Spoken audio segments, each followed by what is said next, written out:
Le Conseil des ministres s'est réuni ce mercredi 14 février 2024 sous la présidence de M. Patrice Talon, président de la République. Les décisions ci-après ont marqué la séance. Au chapitre des mesures normatives, le décret portant modification de celui relatif à la création, aux attributions et à la composition du comité de préfiguration du Musée international du Vaudou a été adopté. S'agissant des communications, en point 1, agrément au Code des investissements. 6 sociétés sont concernées par ces mesures incitatives du Code des investissements. Il s'agit, pour le régime des investissements spécifiques, de Société béninoise d'infrastructures numériques SBIN SA pour le projet de déploiement de son réseau de communication sur toute l'étendue du territoire national afin de rendre disponible une connexion Internet stable et fiable. Bénin Terminal SA pour son projet d'aménagement et d'exploitation d'un terminal spécialisé conteneur au port autonome de Cotonou. Par ailleurs, bénéficieront du régime B les sociétés ci-après. Société Profilé Aluminium, Sopal-Sarl, pour l'installation et l'exploitation d'une unité de fabrication de profilés d'aluminium à Unsagudo dans la commune de Zé. Biolinx Pharma SAS, pour son projet de production de solutés et consommables médicaux dans la zone industrielle de Semekpoji. Bing Ben Industries SA, pour l'installation d'une unité de production de bois d'œuvre, ameublements et revêtements spéciaux dans la zone industrielle de Semekpoji. New Vision Group SA, pour la fabrication de sacs scolaires solaires et non solaires, de serviettes hygiéniques et de vêtements scolaires dans la commune de Lokossa. Les projets portés par ces différentes sociétés vont générer plus d'1 millier d'emplois en même temps qu'ils renforcent le tissu économique national. En point 2, mission de maîtrise d'œuvre complète dans le cadre de la mise en place des infrastructures du pôle d'excellence en ophtalmologie dans divers établissements hospitaliers. Les dites infrastructures sont prévues pour être réalisées au Centre national hospitalier universitaire Hubert Koutoukou-Maga, dans les centres hospitaliers universitaires départementaux de Lomé et du Borgou, ainsi qu'au centre hospitalier universitaire de la zone sanitaire de Cotonou 2 et 3. Elle participe de la modernisation du plateau technique et constitue une solution pour optimiser les ressources matérielles, financières et humaines. De même, leur réalisation va élever la qualité des services des soins offerts aux populations en facilitant notamment la référence et la contre-référence.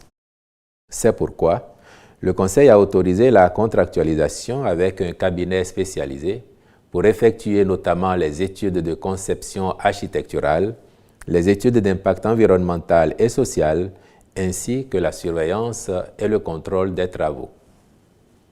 Enfin, au chapitre des rencontres et manifestations internationales, il a été autorisé la participation du Bénin du 10 au 17 mars 2024 à New York aux États-Unis à la 68e session de la Commission de la condition de la femme. Je vous remercie.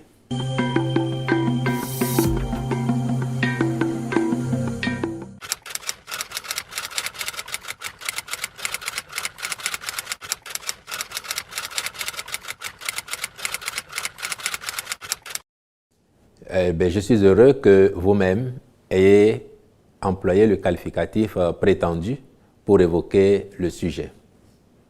En fait, dans un pays où il n'est pas possible d'accuser le gouvernement en place de paresse au regard de l'ampleur des chantiers qu'il ouvre ici et là sur le territoire national, dans un pays où il n'est pas possible de l'accuser non plus sur la qualité des infrastructures qu'il réalise, parce que chacun voit l'exigence de ce gouvernement à faire en sorte que les projets se réalisent suivant des normes et standards internationaux. Dans un pays où la réalité est celle-là, et où l'opposition, parce que ça n'est pas son rôle, n'est pas tenue de commenter ce que fait bien le gouvernement, dans un tel pays, que reste-t-il souvent à l'opposition pour exister, pour survivre? il faut faire de la manipulation, il faut inventer les situations, il faut créer l'actualité s'il n'y en a pas. Ainsi, vous aurez observé vous-même que chaque fois ou de façon régulière, cette opposition, elle soulève un sujet qui n'en est pas. Et dès qu'il est vidé, un autre apparaît. On l'a connu sur récemment la révision de la Constitution, les histoires de troisième mandat qui n'ont jamais existé.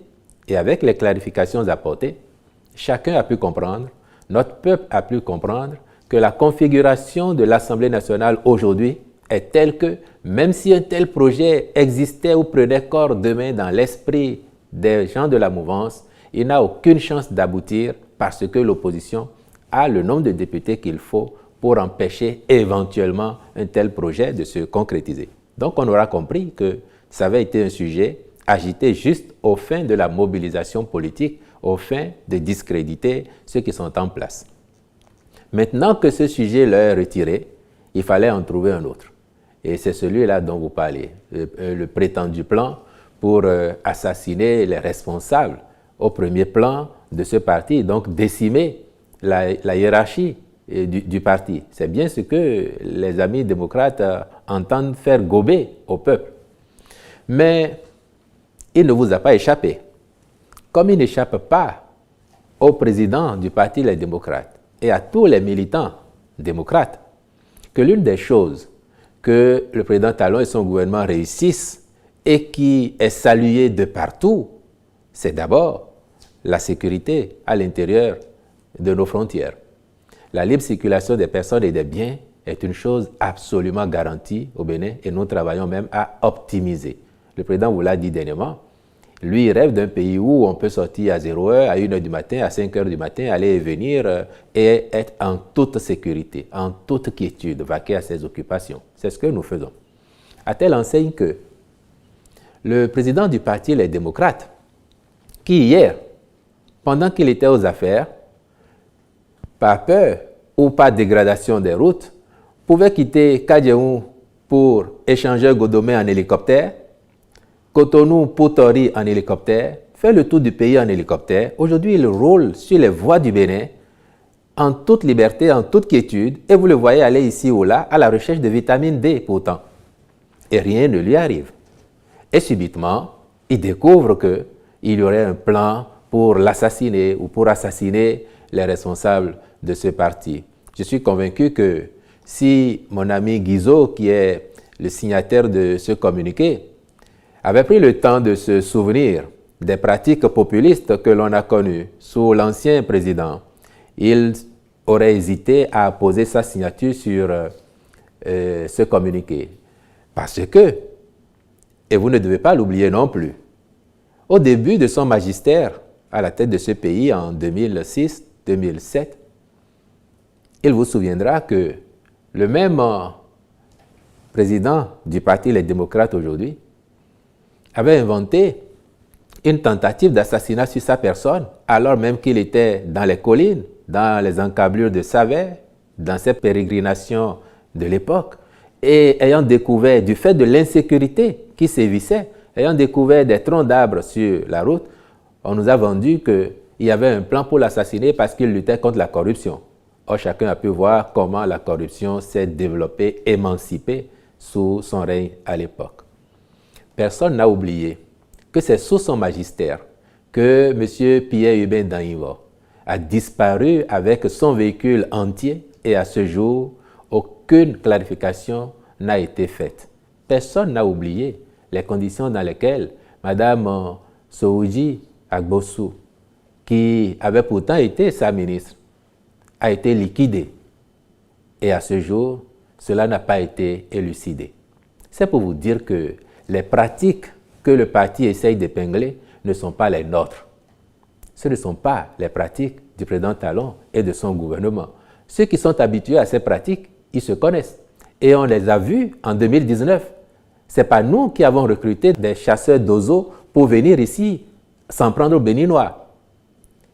Vous n'avez pas oublié non plus ceux qui, au plus fort de leur gloire, nous promettaient de faire descendre leurs militants pour venir affronter les Béninois dans les rues de Cotonou, donc opposer les Béninois les uns aux autres. Somme toute, c'est pour vous dire que ces pratiques que le parti espère épingler Il devrait chercher plutôt ceux qui en sont habitués dans ses propres rangs, autour de lui, plutôt qu'au niveau de ce gouvernement qui a beaucoup mieux à faire que de s'occuper de suivre les responsables d'un parti d'opposition dans leur vie au quotidien pour les embêter ou quoi. Les problèmes des Béninois, les problèmes du Bénin nous sont autrement plus importants pour que l'on passe le temps, que l'on perde le temps à ourdir des plans de cette nature-là. Ce n'est pas notre façon de faire. Et nous, ce qui nous préoccupe, c'est comment nous améliorons les conditions de vie des Béninoises et des Béninois. Même si l'action que nous menons, la rigueur qui va avec, fait que parfois il y a des incompréhensions, parce que c'est difficile pour tout le monde. Mais alors je pense qu'il faut arrêter la comédie à ce niveau, la théâtralisation, et c'est toutes choses dans lesquelles vous ne voyez pas le président Talon et vous ne voyez pas son gouvernement.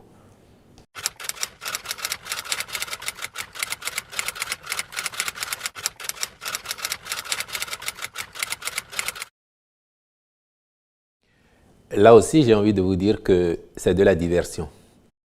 C'est de la diversion parce que pour avoir été président de la République, le président du parti Les Démocrates sait très bien que le Bénin dispose d'un organe préposé au contrôle ou au suivi des activités financières, des flux financiers, des mouvements financiers dans le cadre justement du groupement de lutte contre le blanchiment d'argent. Et au Bénin, nous avons cette structure qui s'appelle la CENTIF. Et tous les Béninois ordinaires, vous et moi, les opérateurs économiques béninois, sans distinction de leur couleur politique, des activités qu'ils font, ils savent très bien qu'à partir d'un niveau donné de flux, on s'intéresse à vos activités, on cherche à comprendre pour justement éviter qu'il y ait du blanchiment de capitaux. Donc si des responsables de ce parti se retrouvent à avoir des activités financières qui interpellent, c'est normal que les mécanismes que nous avons mis en place et qui datent de bien avant le président Patrice Talon, les outils qui sont en place, les organes qui sont en place, fassent leur travail pour chercher à comprendre. Je n'ose pas croire que certains, parmi eux, auraient des activités illicites ou irrégulières. Et en principe, quand vous n'avez rien à vous reprocher, si on vous interpelle sur telle ou telle activité, mouvement que l'on voit passer sur vos comptes, vous devez être à l'aise pour aller expliquer pourquoi. Et si c'est le cas, je ne vois même pas pourquoi il faut s'émouvoir au point d'évoquer dans un document qu'on verse au public qu'il y aurait une certaine surveillance financière.